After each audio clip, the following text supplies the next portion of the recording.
Welcome to this explainer. Today, we're going to dive into what I think is one of the absolute most fascinating paradoxes of the ancient world. We usually think of ancient Egypt and picture monumental architecture, glittering gold, maybe their profound astronomical knowledge.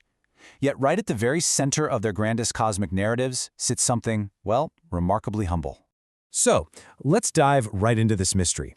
Why on earth would a civilization that built the Great Pyramids, mapped the stars, and engineered these incredibly complex irrigation systems, why would they revere a bug that literally spends its life rolling around in animal waste? It kind of feels like a massive contradiction, doesn't it? But as we'll see, the ancient Egyptians had this unparalleled ability to observe the natural world and extract some seriously profound spiritual meaning from it. Section 1.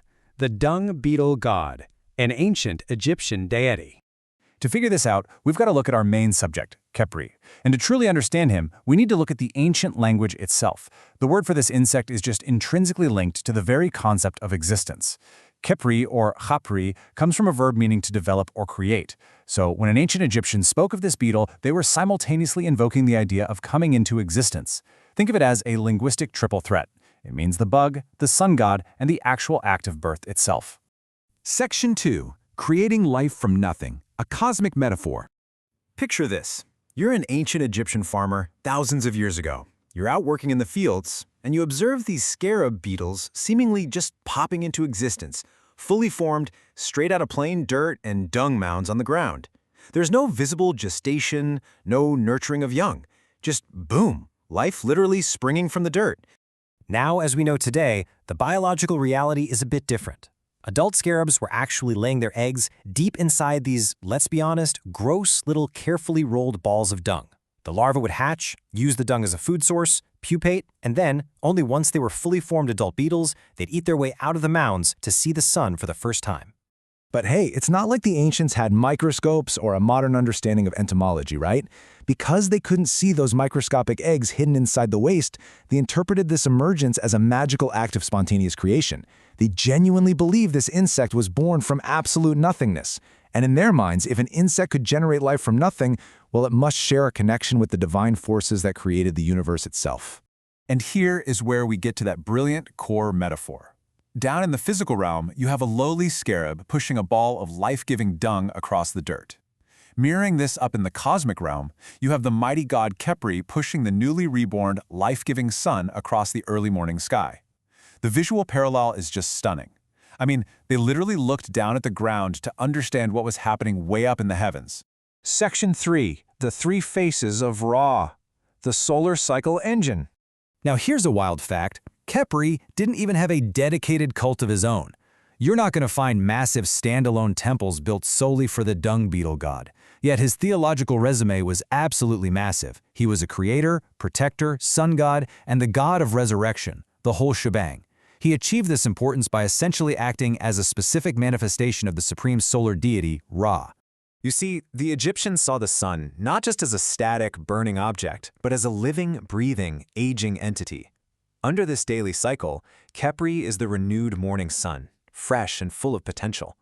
By midday, at the absolute height of its power, the sun is Ra, and by the evening, as it sinks toward the horizon, all weary and dying, it becomes autumn.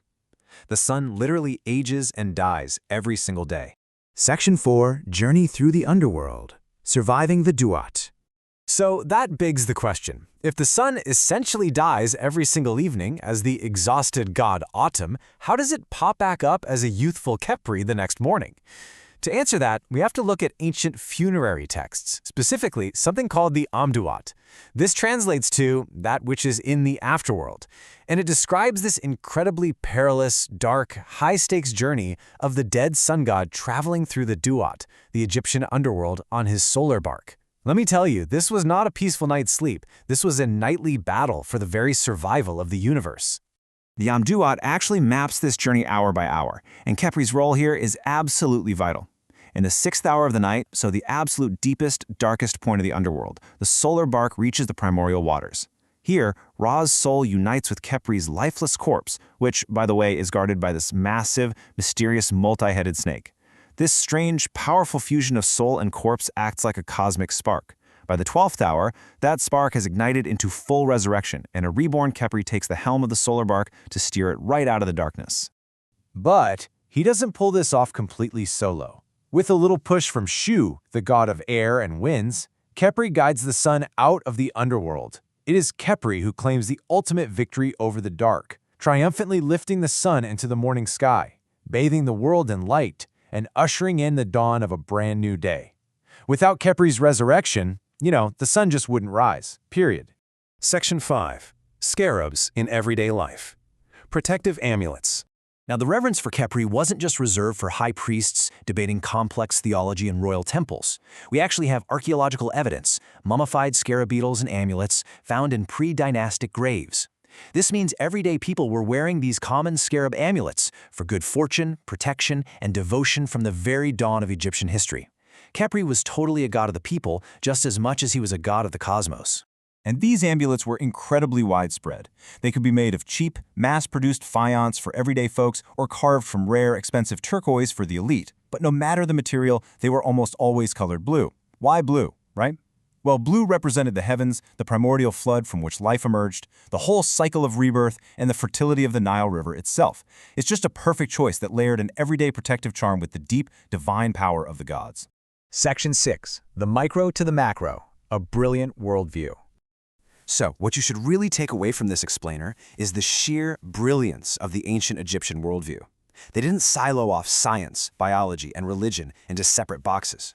They masterfully scaled up a rather gross, everyday biological reality, a dung beetle emerging from waste, into this profound spiritual metaphor for the resurrection of the sun and the creation of the universe. Which leaves us with a fascinating final thought to ponder. We often look to the grand and the spectacular for inspiration today, right?